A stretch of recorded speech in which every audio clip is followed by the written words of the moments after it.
Joe, welcome to DC. Very warm week here in DC. You've spent 20 years in the lending space working to build the kind of financial flexibility you watched people go without growing up in Flint, Michigan, where stretching a paycheck was really just a fact of life.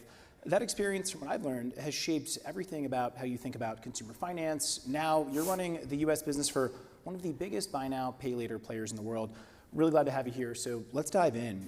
Zip, it's a buy now, pay later provider. Many of the audience have probably used buy now, pay later, but might not know exactly what it is or how it's different from a credit card. Could you unpack that a bit for us? Yeah, thank you, and thank you for having me. You certainly brought the warm weather for suits, so thank you for that.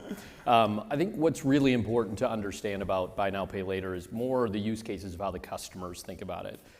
On one hand, you have more prime and super prime customers that look at this as an alternative to credit cards. They get a credit limit, and they really try to use this as a installment loan the way it works. And an installment loan, typical construct is a pay in 4 product. You pay up front, and then over a biweekly time period, you pay off that loan. What's really wonderful about the product is it's a finite structure. You don't have any danger of rolling the debt. There's not an APR that's going to compound on you. It's just a clean structure to finance something and work it off your personal balance sheet.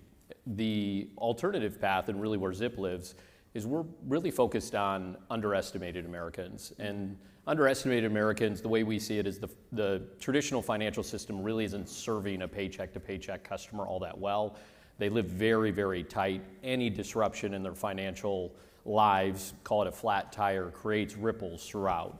And really where Zip fits in is in that mismatch of income and expenses. You have lumpiness in income, your lumpiness in expenses, they don't always sync up. And if you think about the way, I would say, a credit privileged person manages the 30-day float on a credit card, that's much in the way these BNPL products are being used for that underestimated American. They're using it for that unexpected expense. They're using it to just bridge the cash flow needs on a week-over-week basis.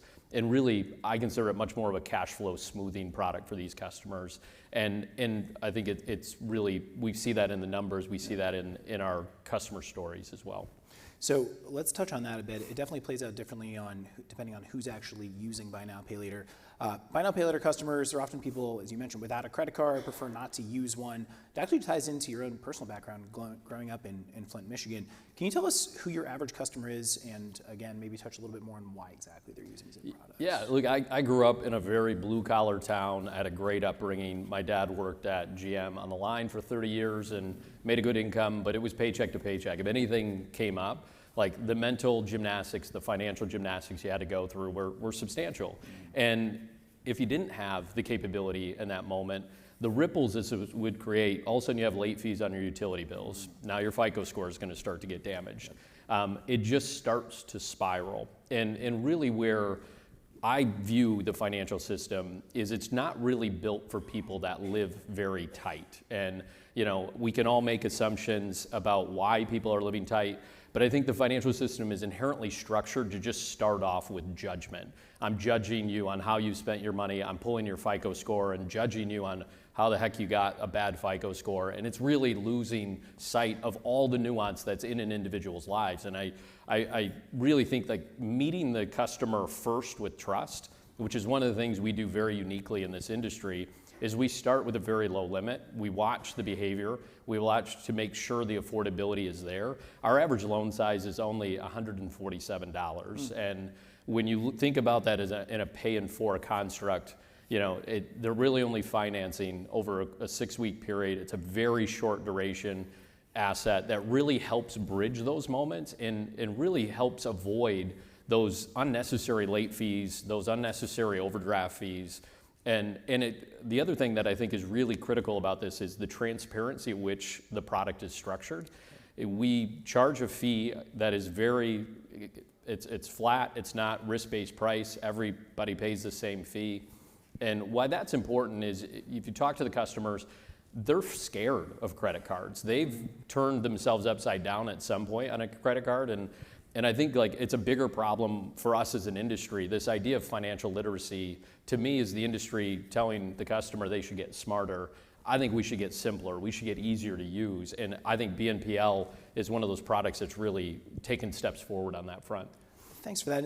It's real people, it's real stories about how they're using this, yet the public narrative around buy now, pay later, it doesn't always reflect that.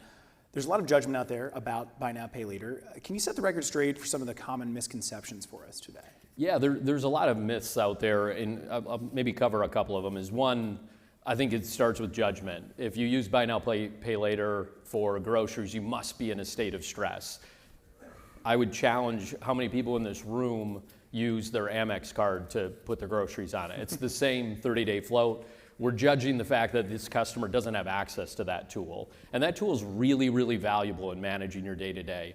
So it's not a state of stress. You're getting one small piece of that consumer's puzzle, and we're judging on it. And when I look at the affordability for these customers, to me, it's how do you meet them in their moment? Yeah. And in particular, I think we all like to think about a financial journey and financial well-being as this linear line we're all on, and it's just incremental. Like, it's lumpy. People go up, people go down, and I think we're meeting the customer, meeting them where they're at is really, really critical to understanding how to present products to these customers. So misconceptions to the public is one thing, but Washington also has a lot of questions around this. Let's talk about the regulatory piece for a second. There's been a lot of regulatory attention on buy now, pay later over the past few years, from CFPB to state level rulemaking efforts like we're seeing in New York right now. How has Zip been navigating that environment? Yeah, it's an agile environment. I think it really does start with this misconception. I mentioned the irresponsibility, 98% payback on this asset within this customer base. And when you think about that, like, that's not operating irresponsible. You think about the $147 as an installment loan that can't roll, they can't defer it, they can't pay a minimum payment. It's a much more structured product than I think it's given credit for. Sure. So when you think about the regulatory environment, I think where the challenge becomes is it's a new product, and we want to treat it like a credit card. We want to treat it like an installment loan. It is partially a credit vehicle for customers, but it's very much regulated under an installment loan. And I think we have to cut through as an industry the use cases, how the customers are using it, how it's making them successful, without just overly burdening it because it's new and we don't understand it. And I think when you look at the growth trajectory of this product, you'll hear it from the customers. They appreciate the simplicity. It's 6% of e-com here in the US. It's over 15% of e-com in Australia. So it's in the 20s when you look at Europe. Like, this is a product that is simpler, easy to understand for the consumer, and frankly, it's a better vehicle for bridging some of these day-to-day gaps responsibly. Absolutely. Well, I always like to end on an optimistic note here, so let's close out by looking to the future. If you think about the next 12 to 18 months, where is Zip placing its biggest bets in the US, and what excites you the most about the next chapter for Zip? You know, the closer we get to our customer, the more you see just the stress of kind of that day-to-day cash flow. And when you really dig into like how they're managing it, there's this element of, you know, how much time do you really have to think about your finances? You know, I wake up and think about it all day because that's my job. It's not everybody's job. And when you play out that scenario, the lumpiness in income is a real thing for consumers. You know, they're paying fees on late fees and other things because they're unable to match that. So when we look at the future, and I think this gets to something Congressman Stile had said around the EWA product, it's really about providing access in that moment, trying to find that cash flow smoothing capability.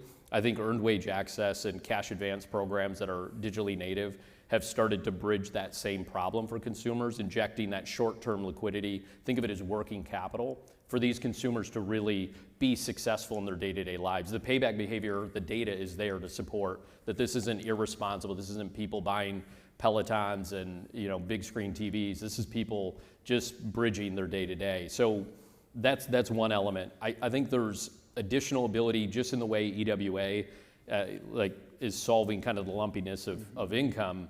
You know, there's lumpiness in expenses too. So you think of utility bills and other things that crop up, and even rent. Rent's a big lump sum for a consumer day one. Where I get excited is the capabilities that we're developing from a technological standpoint. AI is increasing velocity, AI is increasing capability. Our ability to meet the customer where they're at and smooth any and all expenses in their day-to-day to make their cost of living cheaper is really where I think it's exciting. Amazing. Well, Joe, thanks so much for joining us here today and for the insights. Yeah. Cheers. Thank you. Thanks so much.